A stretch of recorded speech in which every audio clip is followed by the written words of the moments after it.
everyone, and welcome to another reaction video on this channel. Today, my Techno team prepared some reels for me that I should see, so I'm kind of blindly reacting to it. I just know like the persons that I'm reacting to it will be Horse Girl, Sven Marquardt, and a random Berlin dude. So let's just straight dive into it. I'm here. It's two videos from Resident Advisor for the first to mention the sources.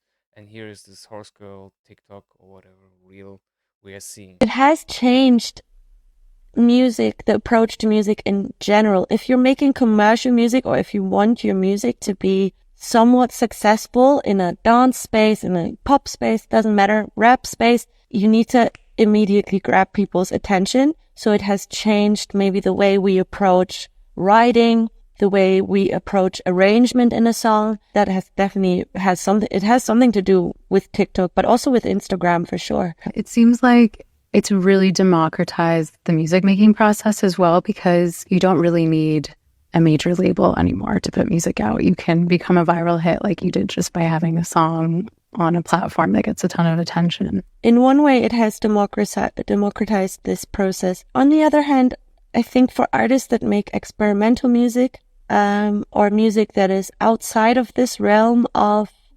commercial, it has made it even more difficult because now everyone's just streaming. I guess 10, 15 years ago, you would sell a couple of copies of your album, EP, whatever, physical copies, or even, in an iTunes store.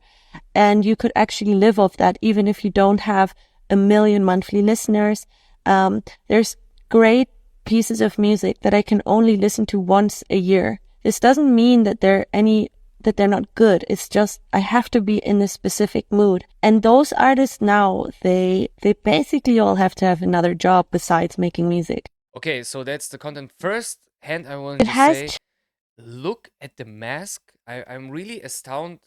Sorry that I'm not reacting like to the to the flash of it, but I really have to appreciate the mask. I don't know, the mask matches her skin tone perfectly, so it really looks like a talking horse.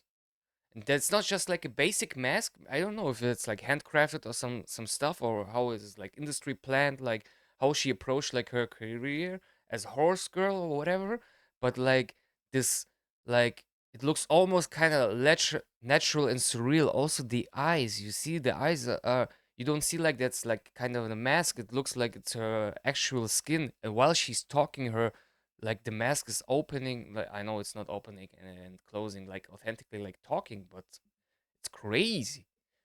This is just astounding. Yeah, to the topic, to the to come back to the topic that TikTok has changed the music industry. Yeah, for sure.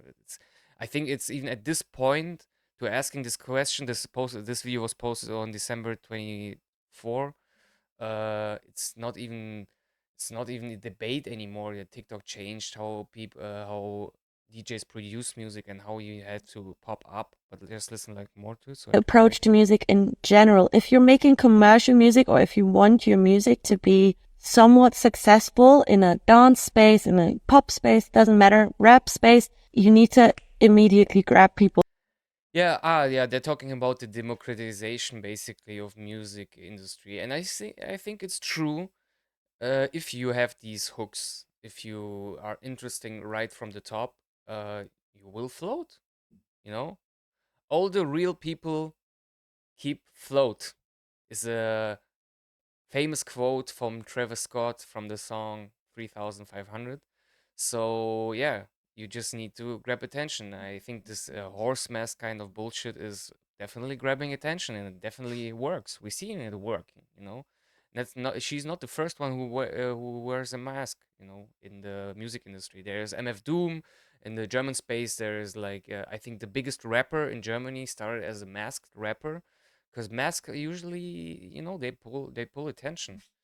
Yeah, so with this being said, let's just move on. I'm just really appreciate her mask. Can't really say anything about her music. I know My Horse, My Barn sounds cool. Has like this ghetto techish vibes. I don't know. It's cool. Nothing I can else say. You know, if people connect with it, you can't deny it. Basically, I just really like 187. Like I really, this whole look is just like, for me, it's like fucking crazy. I don't know. Just just looks like a horse girl. It's like kind of for me like surreal art for me. It's crazy. Yeah. So with that being said, let's just move on to Sven Marquardt. What does have has Sven Marquardt to say? Es gibt ja von mir dieses Bild, weißt du, das war auch hinten auf meiner Autobiografie, auf dem Umschlag des Buches, wo ich neben einem Polizisten sitze in der U-Bahn. Das war tatsächlich. Sorry, I need to come back to this photo.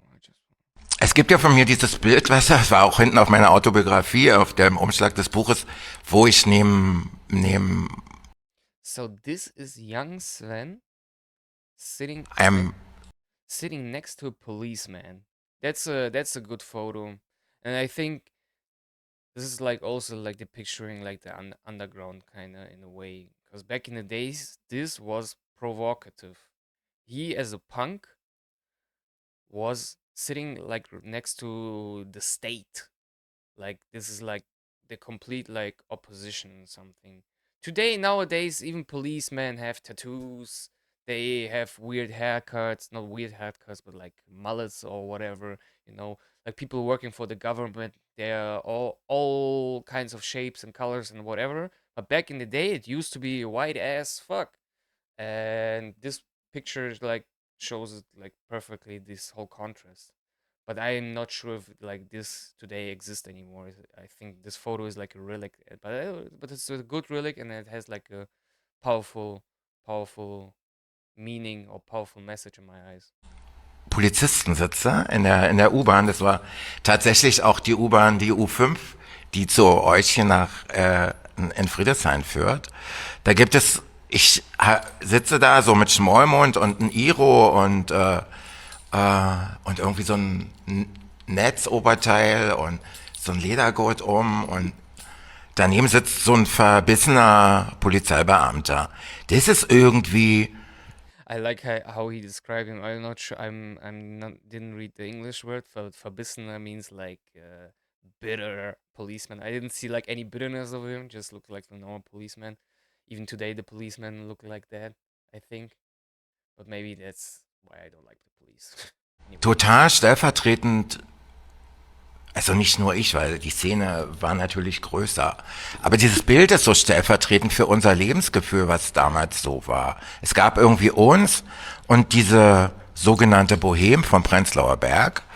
Wir haben immer damals so auch gesagt, so Sätze wie New York ist da, wo wir sind. Also wir konnten da gar nicht hin und wir wussten nicht, wie New York ist. Wir waren einfach nur selbstbewusst und so und jung und wollten. That's like that's funny, you know, like this power of confidence, you know. New York is where we are, motherfucker. We are New York, you know. This I think this is the real attitude that made Berlin great at that point of time, and till this day, you know, we hear this echo. He's like the most famous Berlin person in the world, I think. Uns unbedingt wissen. Und dann gab es halt diese Diktatur, die war gefährlich, aber wir haben die auch irgendwie belächelt. Also wir waren politisch unpolitisch. Also insofern, wir haben unser Ding gemacht. Wir haben Ausstellungen organisiert, kleine Fashion-Shows auf Hinterhöfen, so wie hier, und haben versucht, eine Gegenkultur zu schaffen. Und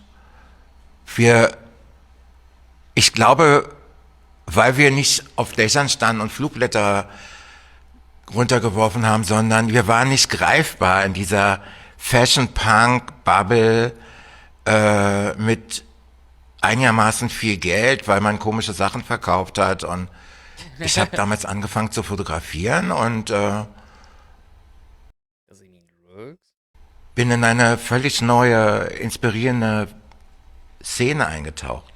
Ich finde, wenn ich das von heute betrachte, dass fucking old Berlin is giving me goosebumps. Jesus Christ, looks just like Kiev or something. Die 90er Jahre haben mit der Clubkultur, mit dem Beginn der Clubkultur in Berlin, das für mich weitergeführt, was vorher die Szene am Prenzlauer Berg bedeutet hat. Ja, also so Riot, autonom sein, Freedom, so die Dinge. Das war so. Und es war zumindest in Gedanken frei in Ostberlin. Nur man konnte einfach nicht weg. I think that's like the way they approach their riot, as you said, is like super underground, and think it's the blackprint for underground, basically. Not the I'm showing everywhere and blah. It's like a silent protest, silent movement, like a parallel society.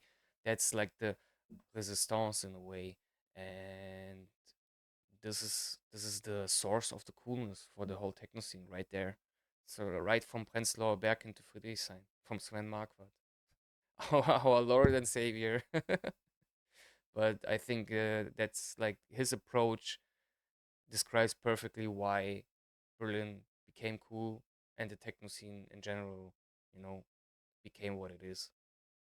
Today maybe it's changing like over the years, but if he still is related to the techno scene as one of the founding fathers, or like, one of the number one, like first day people there, from the east also, I think it makes it legitimate to this day. Yeah, okay, so and the last one, let's do a quick one.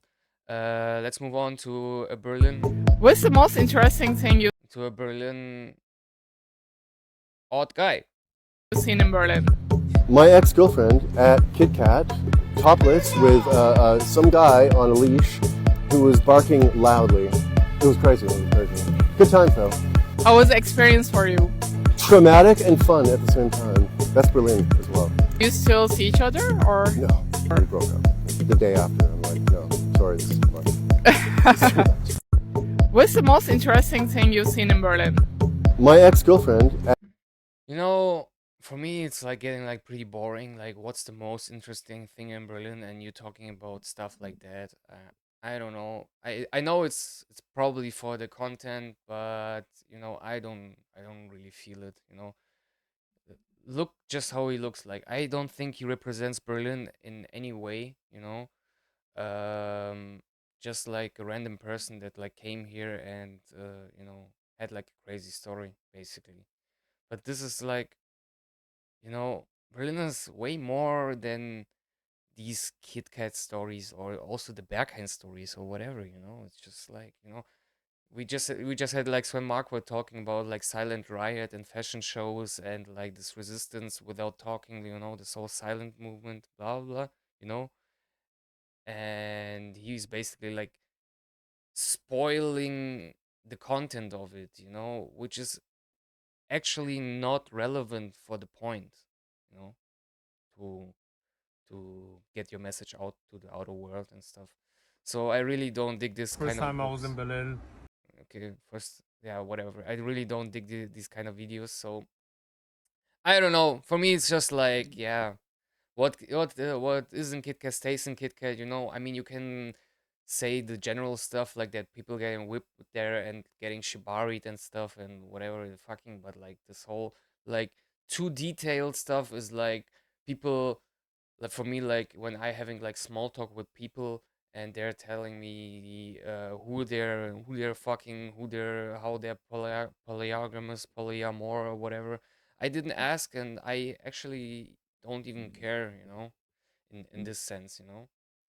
I just want to, maybe at some point it's relevant, if you have like a deeper conversation. But for me, it feels like in Berlin, especially, like this is like a starting point for a conversation. What's, uh, what's your kink? How do you like to be leashed, or how you like it from the back, from the front, or from the sides? I don't know. Can we just like, you know, just talk about normal things? No, what is normal at the end of the day? But can we like talk first, and then we get into the nitty gritty stuff? As the evening approaches. So yeah, that's my point of view for that stuff. I know maybe I'm a bit like special in that sense, but you know that's me. So with that being said, this was like the first video of this year. So welcome back, happy new year and stuff. If you have any thoughts to share, please comment it down below. Yeah, I thought maybe we will gonna react more to short-term content because I don't know, it's more concentrated. Because if I'm reacting to YouTube videos, they're usually pretty long, and you know, the video's getting pretty long, and I don't know if it's good. So tell me if you liked it. Tell me if you like the selection of my team. And yes, write a comment if you like it, and if you really liked it, then share it as well. So with that being said, see you in the next video.